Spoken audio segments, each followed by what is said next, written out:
Welcome everybody. This is Rafa with Mystic Times. I'm happy to have you guys here again.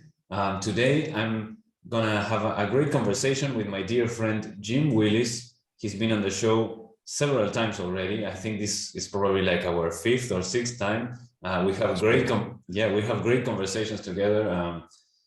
They tend to be very from the heart. We sometimes plan to speak a little about ancient civilizations or a little about Jim's books, and they end up being about more like where we are today, how we're feeling, and what's going on in the world. So we'll try to have a main focus today on Jim's new books. You've been very busy. I see that you've had a few books out. Your Wizard in the Woods fiction story, as well as a trilogy that is connected with like Snow White and Robin Hood and Merlin and stuff like that, which I'm very interested in getting into that to see what spin you've taken onto that. So Jim, welcome to Mystic Times. How are you? Thank you, Rafa. I'm fine. Good to be with you again. Good to be with you. Awesome. I'm happy that you're here. So yeah, tell me a little bit about these books. Start wherever you want, and we can just see where the conversation goes. Yeah, it's been a crazy time. The pandemic has caused us all to spend more time at home, and as a result, I've been connecting with people more like this through social media. And about a year ago, maybe seems like right after the last time we talked, maybe even before that, I started having some troubles relating to social media.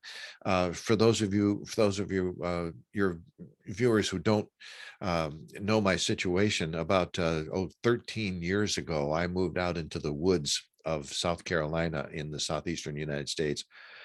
And my idea was to get away from this quick world that just surrounds us. It's so fast and so loud. And I retired, and I needed the time, I needed the quiet and the solitude. I was just going to stay out here for a year in a retreat, but that's been 13 years now.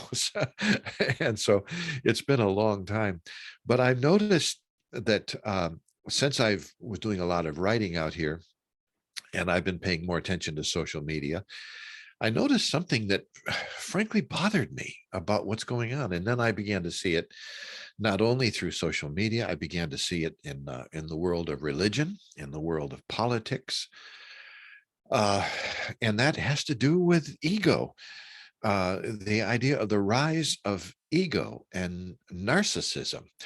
Now, normally I would have just kind of ignored it and let it go, but then I found it happening in me since I've been out here and connecting with people through social media, programs like yours and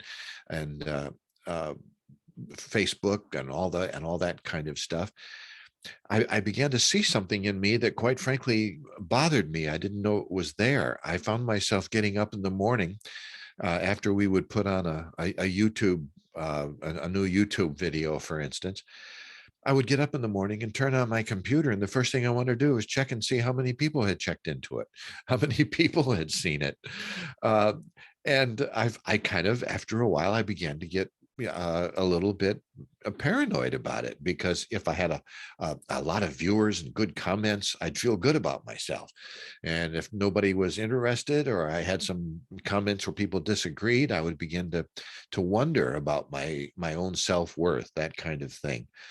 And I felt just like the princess, or the evil queen rather, in Snow White, who got up and looked in her mirror every morning and said, "Mirror, mirror on the wall, who's the fairest of them all?"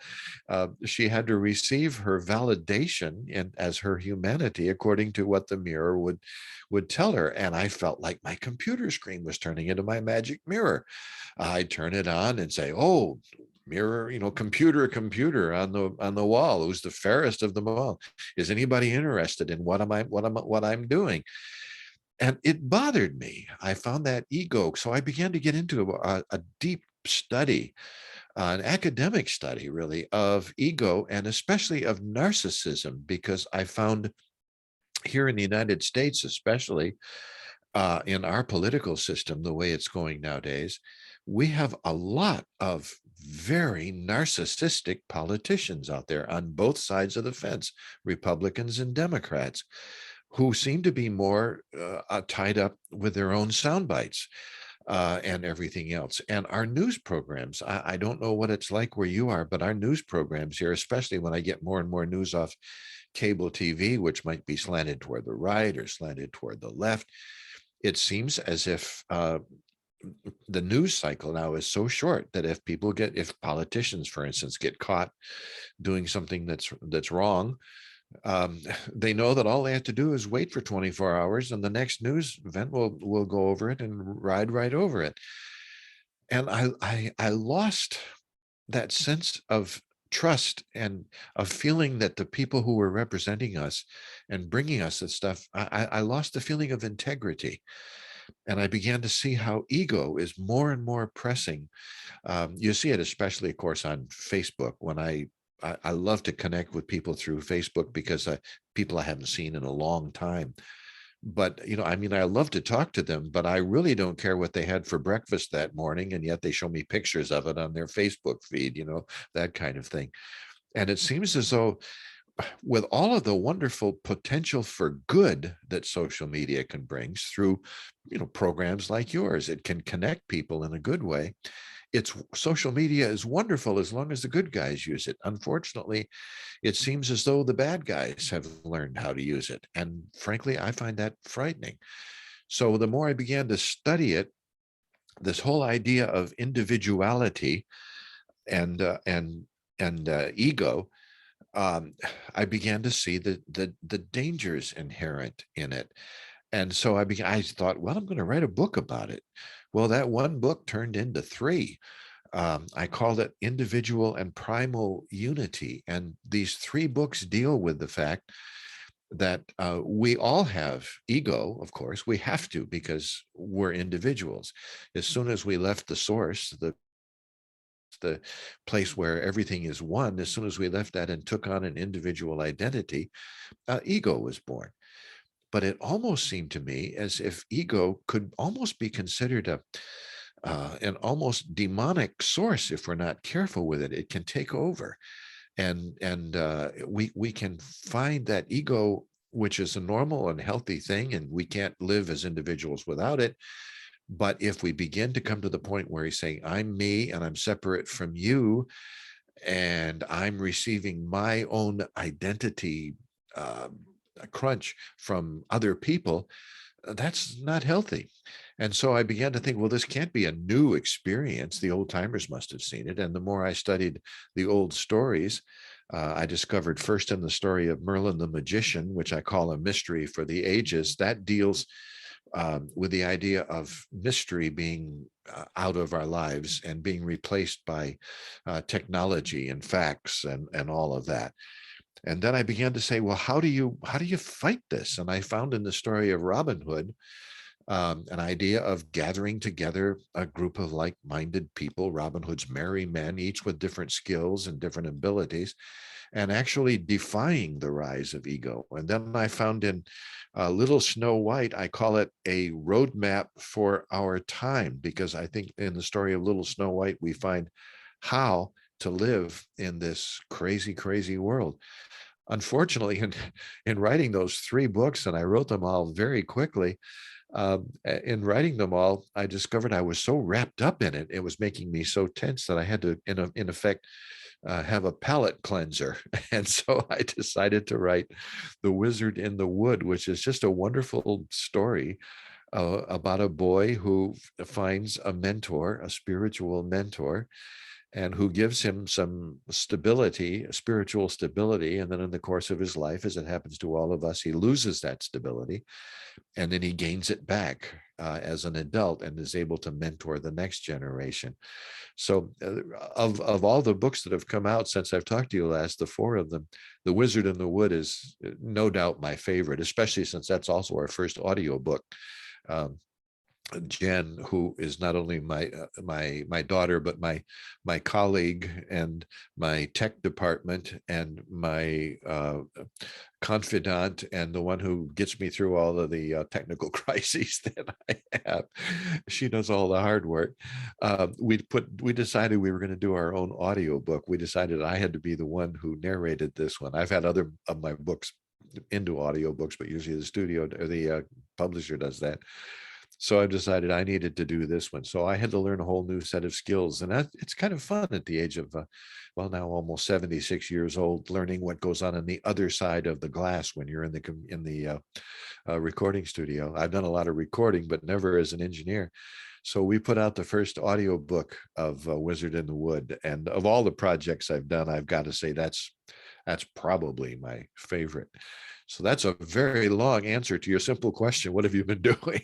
That's what we've been doing. I can imagine how amazing it must feel. I also know that this book, The Wizard in the Wood, we kind of talked about it a little last time, and we kind of saw how much of a reflection of your own life and your own experiences. It was kind of like mirroring all of that. So turning it not only into a book, but also reading it and have it in audio form must be really cool. The whole experience. Yeah, it was a great experience. We know we needed some music, and it's very difficult to get music because of copyright issues and things. But I was very fortunate. I have been in long distance touch with a colleague of mine from India. He's a musician called, his name is Ajit Padmanabh, wonderful guitarist, and he has 2 albums of music out now.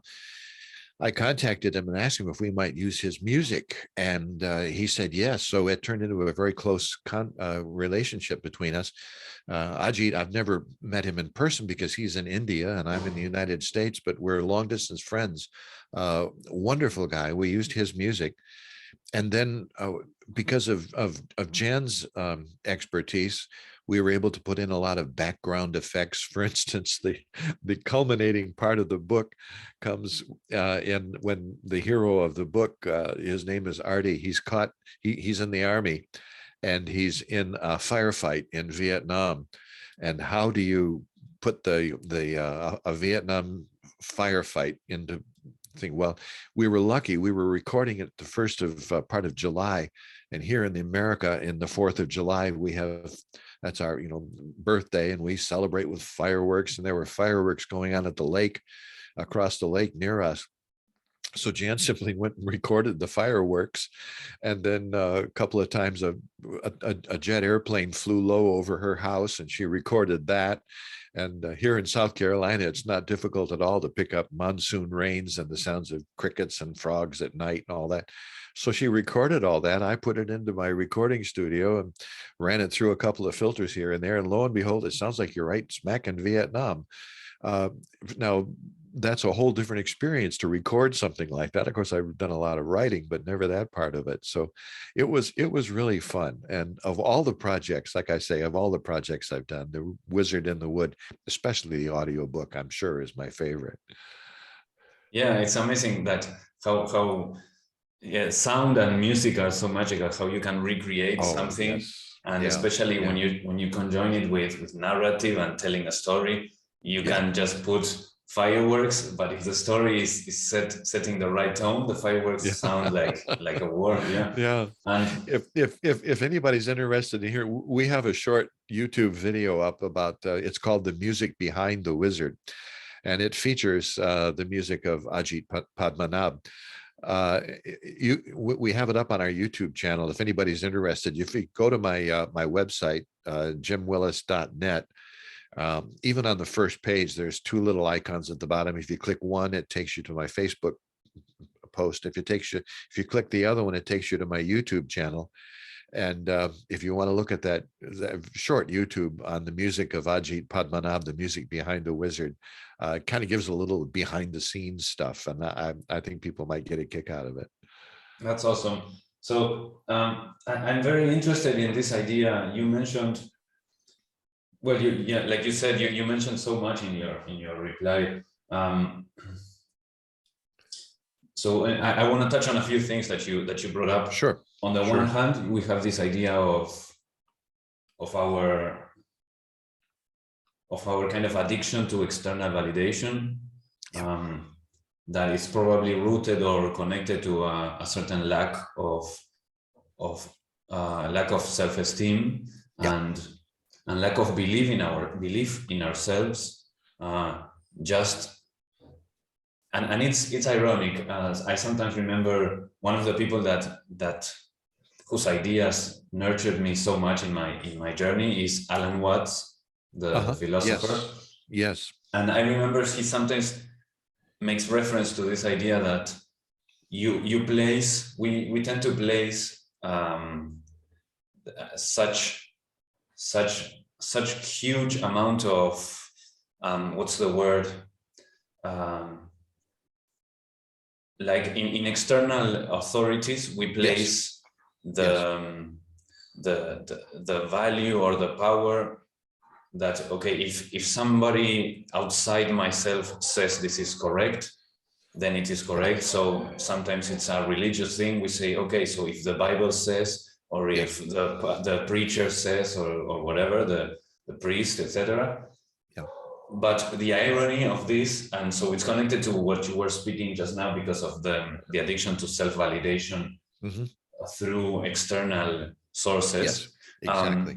We tend to say, okay, so if this external source, so if people liked my post, then it means I'm valuable. But the irony is that I am actually the one deciding that those people, Yes. their opinion is what's valuable. So we don't realize that we don't believe in ourselves, but we are the ones choosing who to believe in. So therefore, we are actually believing in ourselves, just placing that belief on this kind of totem outside of ourselves, rather Yes. than picking it up and saying, okay, I'm saying these guys know what's correct, but who am I to say this? If my opinion that they are correct is a correct opinion, then I can just lose that stuff and just bring that belief back to myself and say, okay, I am the one saying what's valuable for me. So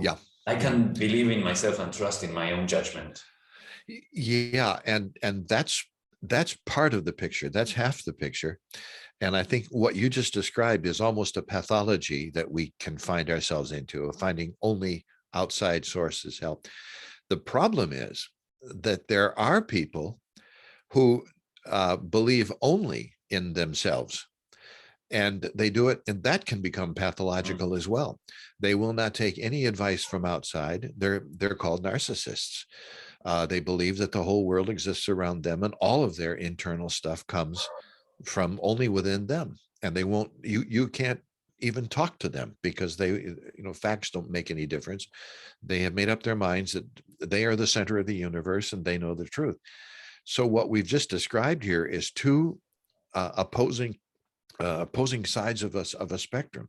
And the problem of life, and I think spiritual growth is to find that medium in between, where we can have a healthy sense of who I am and a healthy sense of finding my own validation without letting that become pathological in itself, and realizing and thinking that I am the only one, because that's the way that leads to narcissism. It's a very difficult path to walk. I've come to believe, and we've talked about this before, but I've come to believe that we are here. We've come from what I like to call the source, the still point at the center of the circle, and we come out here to the outside edge where things are spinning around. And we come out here because as individuals, there are things that we can experience that we can't experience in perfect unity. The one thing that we can never do when we're in the source in perfect unity is to know what it is like to be an individual. I and you don't exist in perfect unity. So we come out here, and I think it was a courageous decision for us to do it, to come out here and actually live in this world of individuality and of ego. And we make that decision, but in doing so, it can become a very, very swampy place to live, where we can go from one extreme to the other.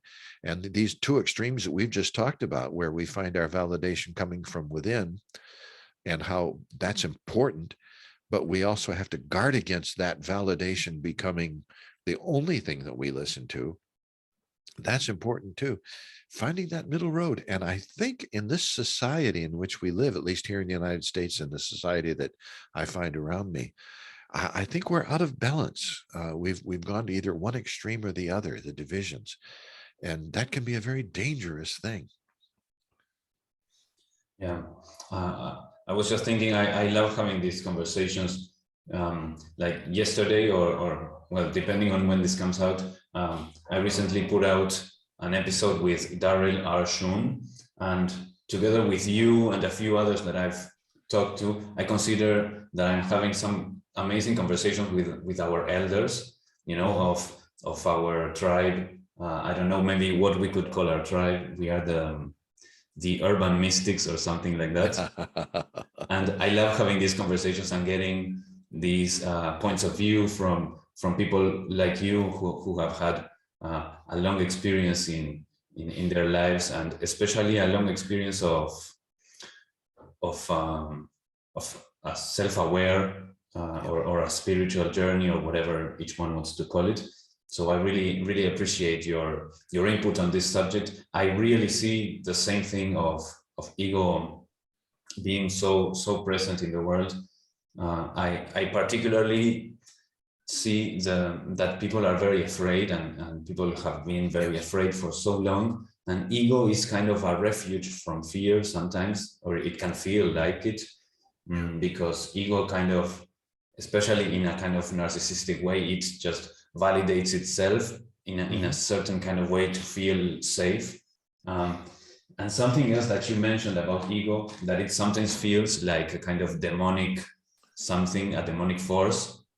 And many times, you know, when watching shows, when reading books, and through experience in life, some of the ideas that have come to me is that art, when art is talking about ego, it's when it's talking about what sometimes in a kind of more religious context, it's mentioned as the adversary, you know, maybe sometimes it's Satan, you call it, just call it a kind of demonic force.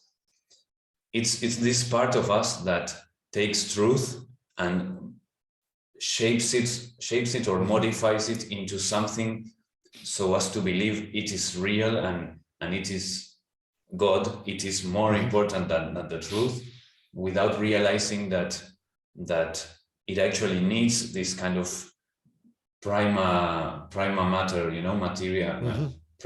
What's the word in English now?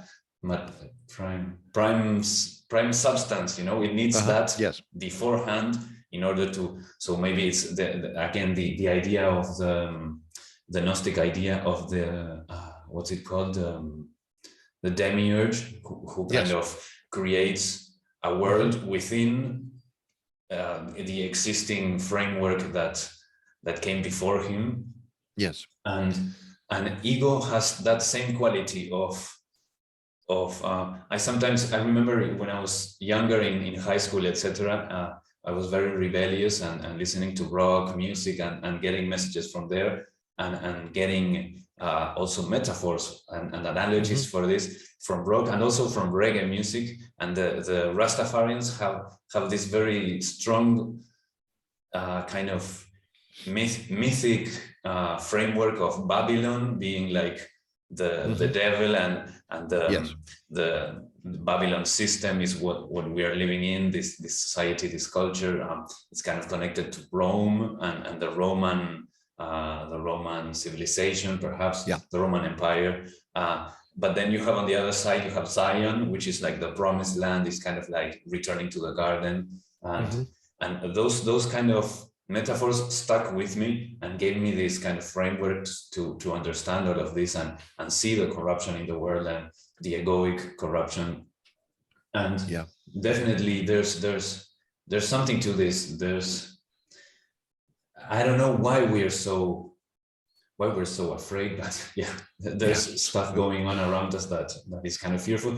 But yeah, just please, you can comment on this. But I Well, wanted also to share a small bite of a song from here. When you were talking just now about narcissists, there's this uh-huh, song from a band from here, from Uruguay. It's in Spanish, but it's called "I Love Myself."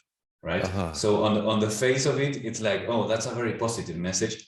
But this is a band that they always make like comedy songs.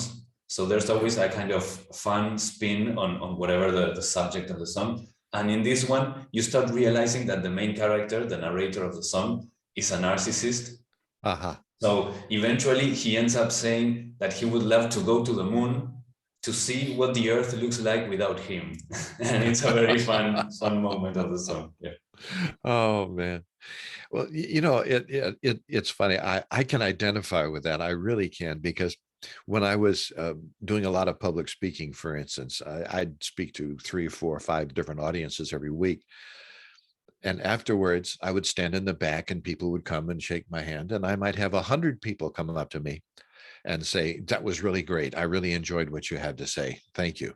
One person would shake my hand and say, "I really disagreed with your whole message. I can't identify with it." 100 people are positive, one person negative. Guess which one I remembered? The one negative. I would find myself saying, I must have messed up somehow if I didn't get to that guy or that person. It's so easy to do. And when we find uh, our value as a person coming from the outside, or when we lose that deep spiritual conviction, we really get in trouble. And this is an old problem. Plato talked about this. He was very familiar with it. In Plato's Timaeus, when he's talking about the Atlantean civilization, uh, Plato was the one that gave us the whole myth of Atlantis and the fall of Atlantis.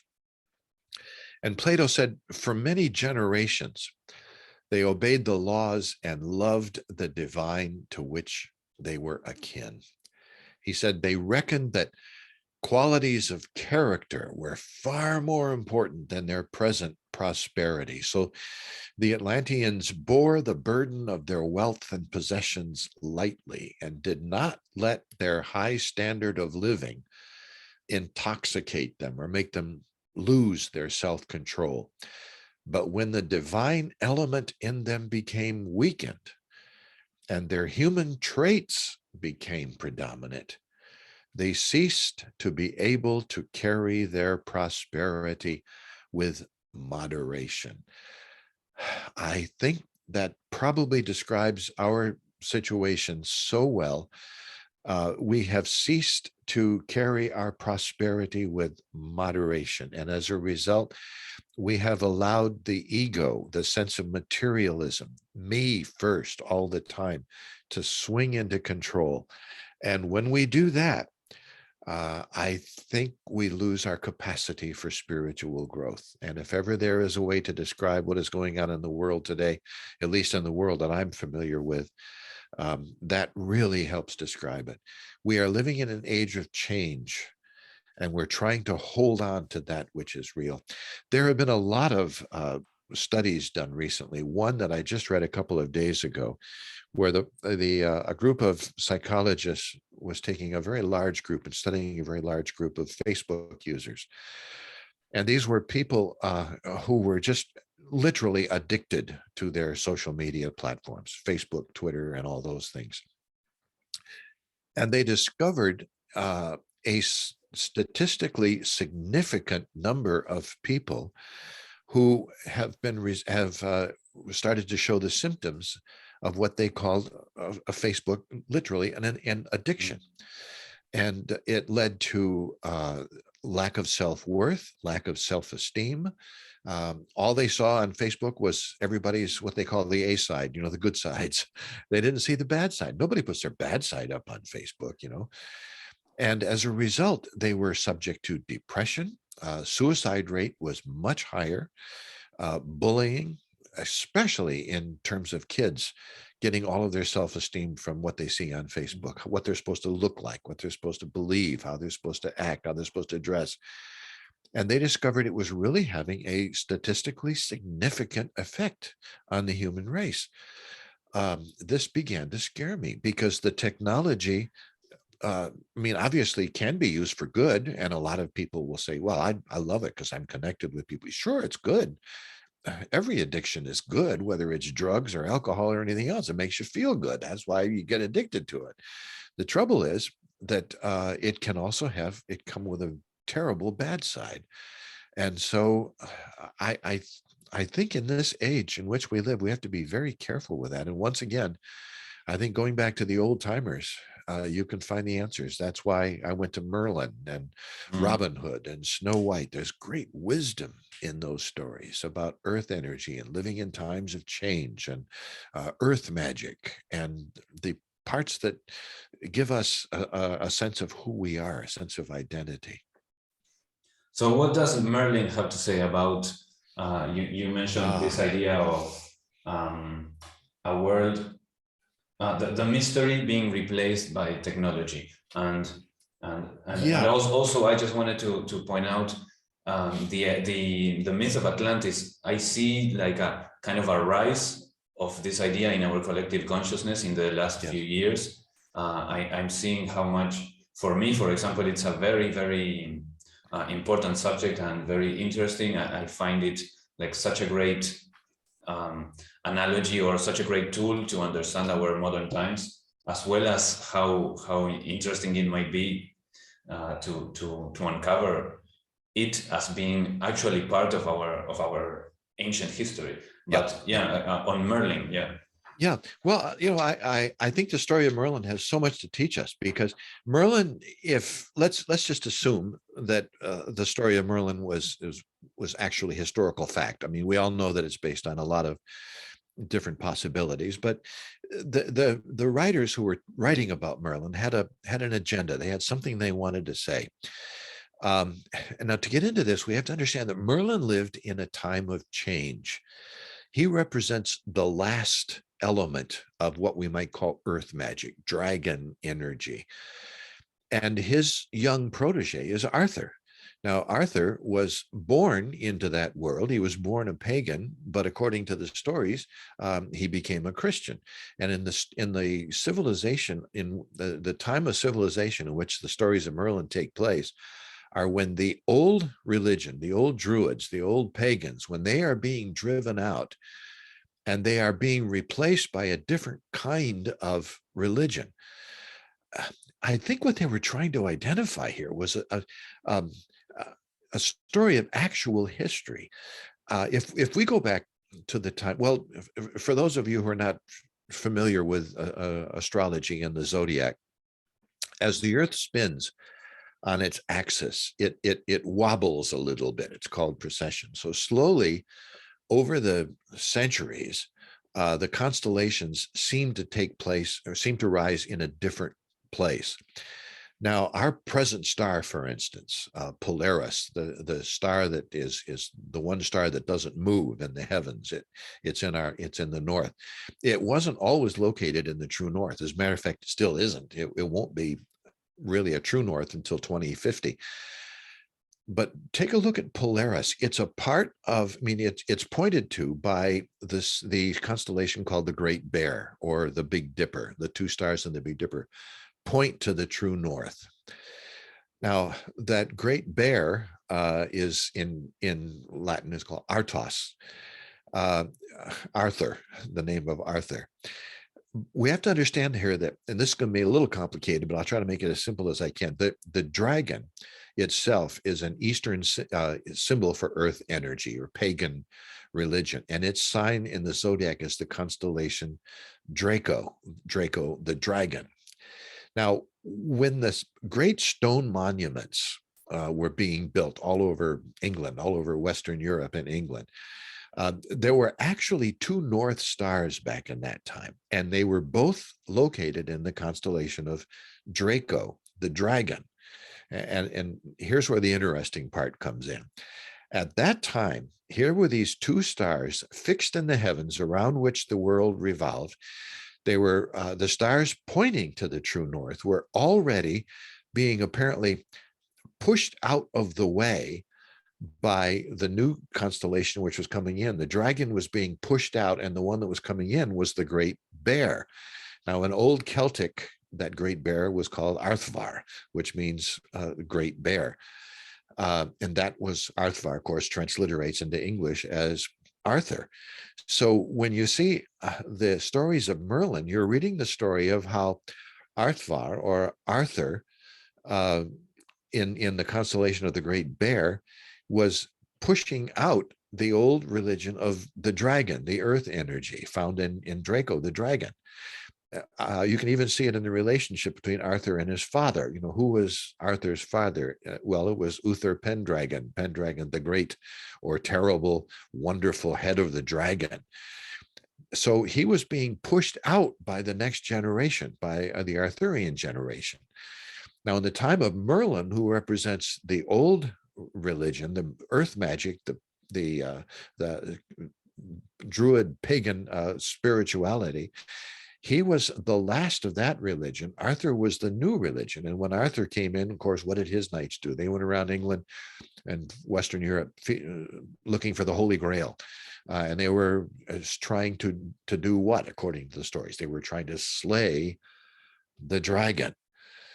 So it is precisely in this time of history that the whole Merlin story points. And when it came time to tell the Arthurian stories, Arthur, or the Great Bear himself, born a pagan but raised by Christians, was pushing out the old religion.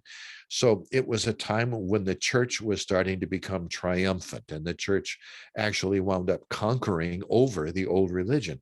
They did it two ways. Sometimes they said it was heresy, and they kicked out anybody who agreed in it, but they also did it by adopting it, which is why we have all these pagan symbols in the church.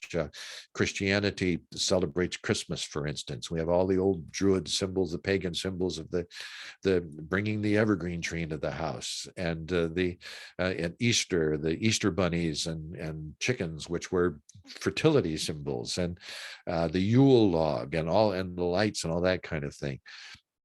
So what we see is Arthur living in that tremendous time of change of history. And Arthur keeps going back to Merlin for wisdom. He keeps going back to the old religion, the old way of looking at things for religion.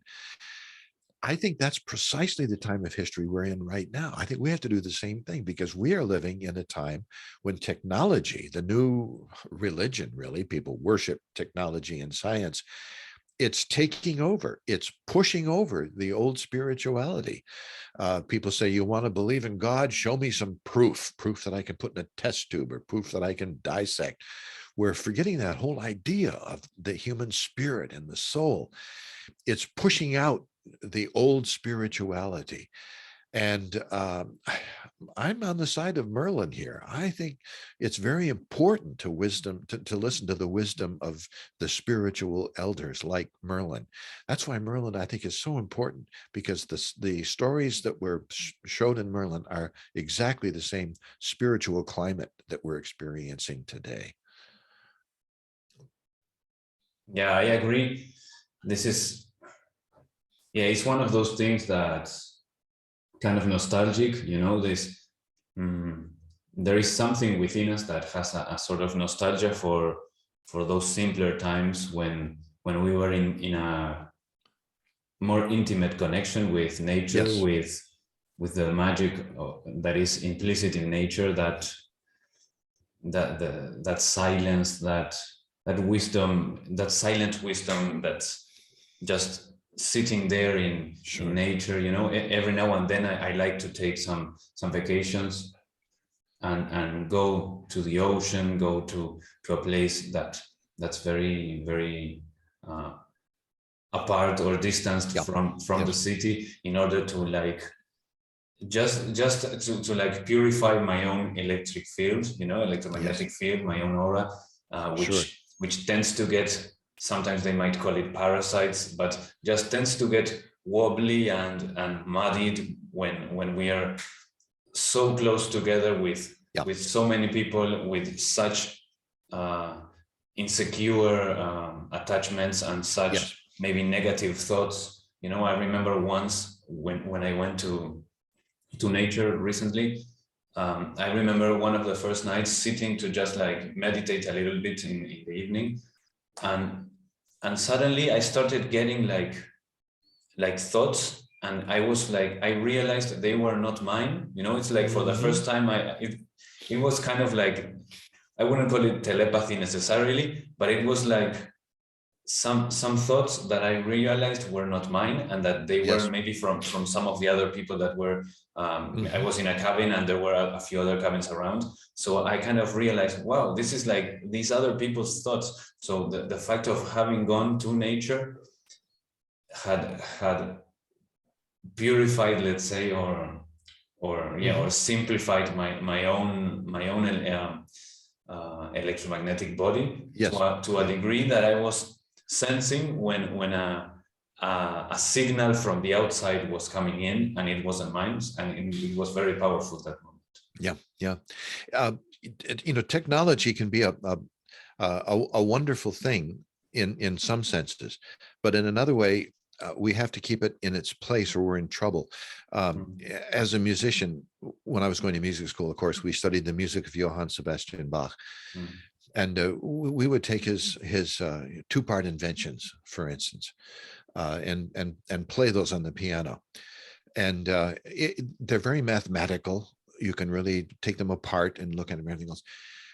And I always thought of Bach as being a bit mechanical for that reason. I mean, we had to learn all of his rules, with the parallel fifths and octaves and fourths and all that. Don't do this, don't do that. After a while, when the synthesizers were developed and technology was put into music, I'll never forget the first time I was with a friend of mine, a musician. We heard one of the Bach two-part inventions played on a synthesizer put together by a computer.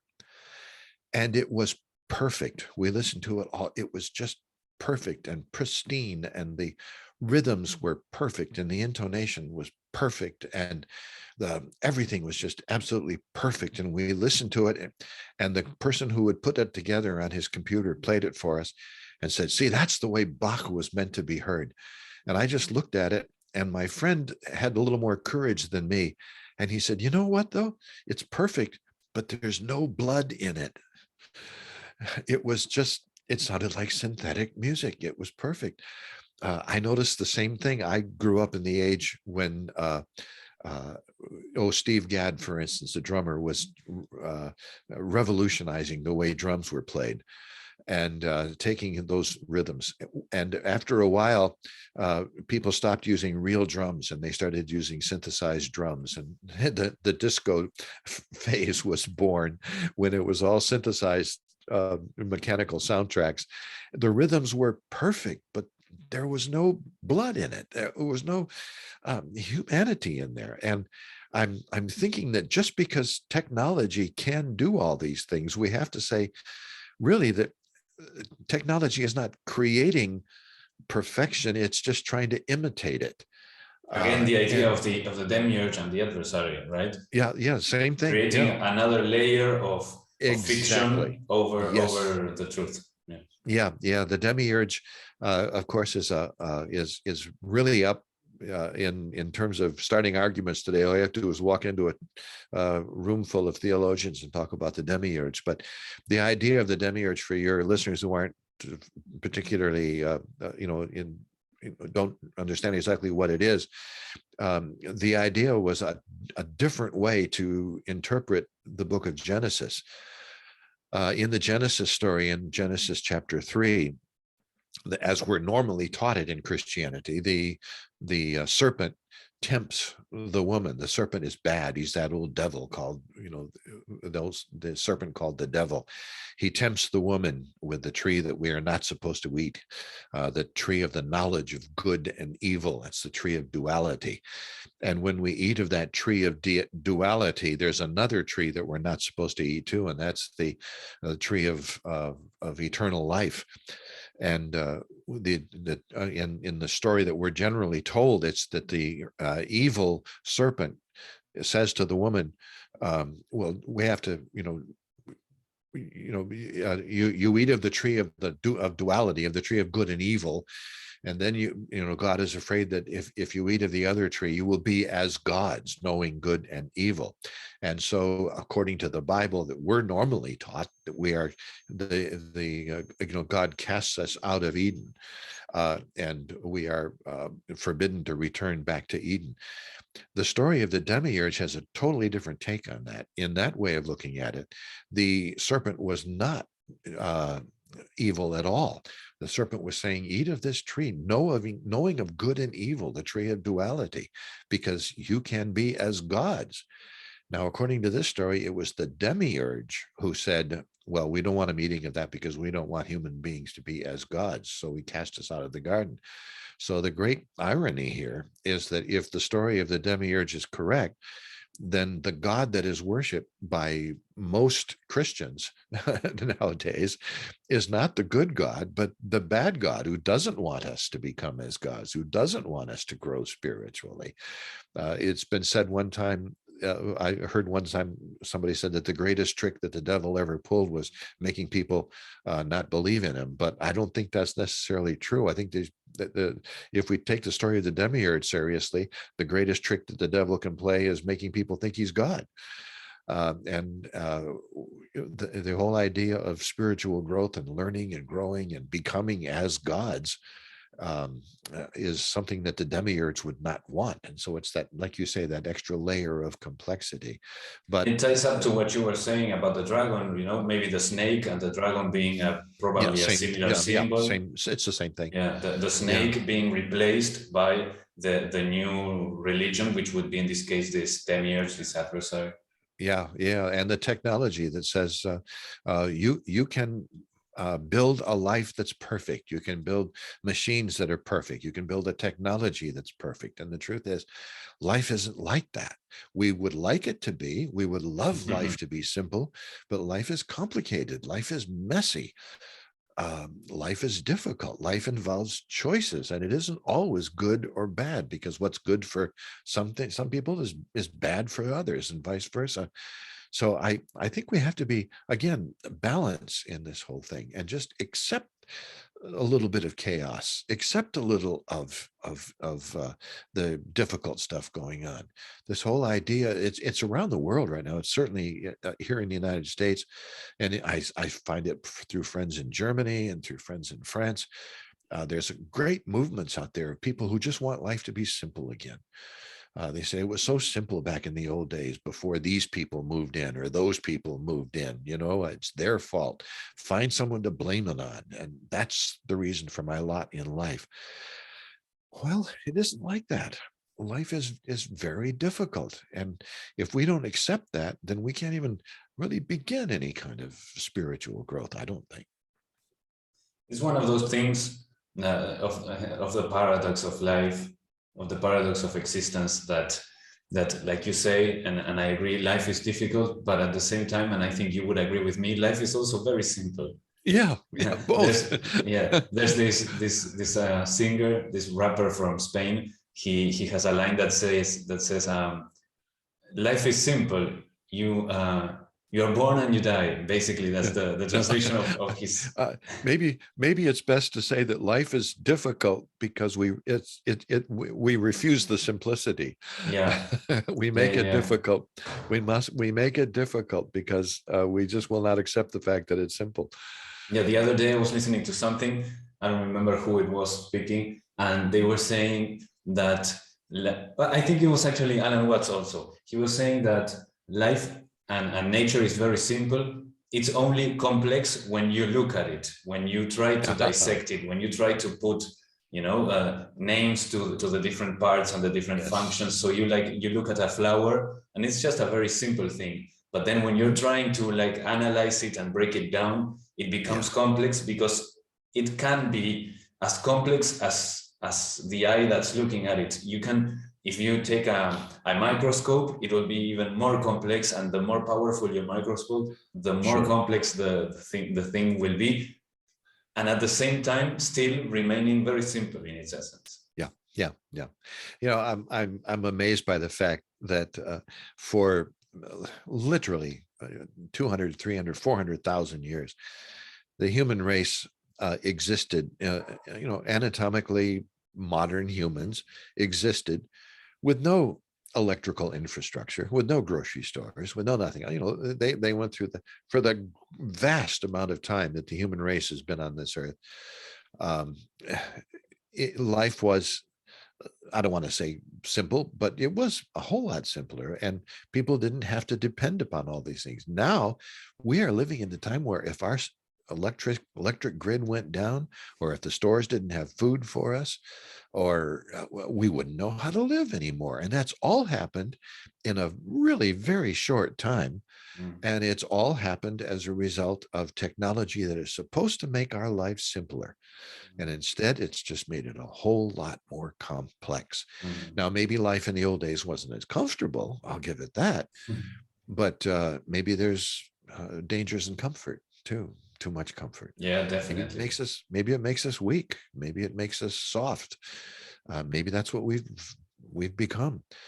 It certainly seems to be that we are on a track right now that, quite frankly, Rafa, scares me. It really scares me. And it's very difficult to find people to talk to about it, because they say, "Oh, Jim, you're making it too hard. Just, don't worry about it." Well, yeah, maybe that's the problem. Maybe we do need to worry about it a little more, and maybe we have to ask ourselves the great spiritual question: just because we can do something, does that mean that we should do something? Yeah. Thank you so much, Jim. I want to respect your time. We're getting close to the top of the hour. This has been a great conversation, and I just want to add a couple of things on that last thing that you were saying. Comfort making us weak, definitely, and people not wanting to look at it. It's just a shame, because great progress, and in general, all the progress that one can make in one's life comes from self-reflection, from looking at oneself and seeing, okay, how am I doing? How are the habits and the patterns that I have set up in my life? How are they working for me? Are they creating more expansion? Are they creating more contraction? And the moral of the Genesis story that you brought up in the Bible, I think that from either perspective that we can look at it, from the idea that which one is the good one, which one is the bad one, or the other way around. From either perspective, I can sense that what's common for both stories is that we can be as gods. Yes. And I think that's something to keep in our minds, to reflect upon, to see, wow, whether or not, that would be a question after, whether or not we should be like gods. That's one side says we should, one side says we shouldn't, but whether or not, the truth is that we can be. 3,000 years ago, an unknown psalmist wrote a verse that it's in the book of Psalms in the Bible. And Jesus even quoted it in the New Testament too. "Know ye not that ye are gods?" And I think that's absolutely true. Definitely. Yeah. Thank you. This has been a wonderful conversation. I appreciate very much having you on and being allowed to bathe in your wisdom. And you have a great voice. I can definitely feel like listening to your Wizard in the Woods book. Must be a great experience. You have a great voice. And I haven't read it or heard it yet, but I wish to do it. And wonderful. Yeah, I really invite people to check out your YouTube. You have some great interesting videos on earth science, on earth magics, like dowsing and even a tutorial to learn how to do it. And you have some beautiful music as well. Yeah, so please, if you would like to share some link where people can find you. Well, easiest way is just go to www.jimwillis.net. That has all the other links on it too. It has a link to Facebook and a link to YouTube, and jimwillis.net. And it also has a contact page. And I hope you take advantage of the contact page to get in touch with me. Rafa, you and I can talk, and we know that other people are listening, but we don't know who they are. So through the contact page, we can find that out. And I just can't say enough about the work that you do. It's so important, bringing people together, having conversations like this that just would not be possible without folks like yourselves. So thank you. Really appreciate it. It's been good to be with you again. Thank you, Jim. I really appreciate your kind words. And yeah, and I hold you in my heart, and I'm always thinking about you. I hope you have a great day, a great week ahead. And I want to let people know that there's a Patreon for Mystic Times that you're all welcome to join to help support the show. And there you can find extra episodes. I'm also uploading somewhat regularly some of my music, some sound healing and stuff that can be used for recharging your energy, recharging your inner power and your self-confidence. So yeah, I invite everybody to go check that out. And there's also some of my music here for free on the channel, on the YouTube channel. So yeah, thank you all so much for being there. Thank you for your time, and you are like gods. So come on, go ahead.